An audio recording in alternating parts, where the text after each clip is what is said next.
Mr. Speaker, it's a pleasure to welcome His Highness the Emir of the State of Qatar to the UK, and I look forward to discussions this afternoon on how we're strengthening our relationship and boosting trade and investment, including the announcement today of a £1 billion investment in our new clean energy partnership.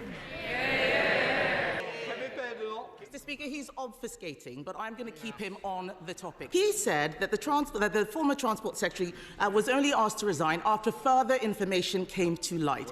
What was that further information? Exactly. I'm not going to disclose private conversations.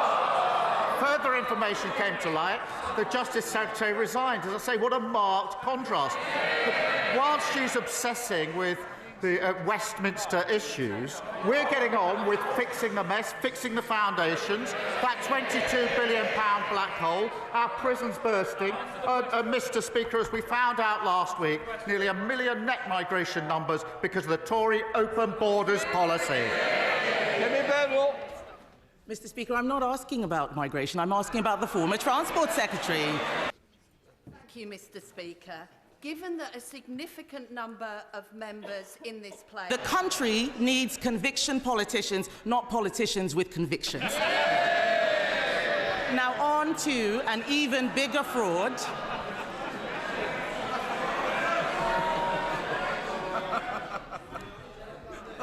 Yes.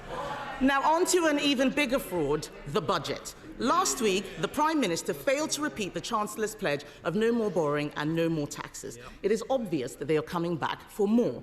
In his manifesto, he committed to making Britain the fastest-growing economy in the G7. Does he stand by his own pledge? Mr. Speaker, I gently remind her that 2 of her predecessors had convictions for breaking the COVID rules. I'd also invite her to look at the OECD report of this morning, which has upgraded growth for next year and the year after, which now puts us on target to be the highest growing major economy in Europe in the next 2 years. She should welcome that. I certainly agree with that, and I think everybody across the House. We put a plan in place, the Border Security Command, backed by £150 million, 100 more NCA officers, and we're introducing counter-terrorist style powers. And my friend is right that our new international coordination, including the landmark Iraqi agreement, and the hard graft is already beginning to pay off because 9,400 people who've no right to be here have been returned. That's a 30% increase on the numbers of last year. That completes Prime Minister's questions.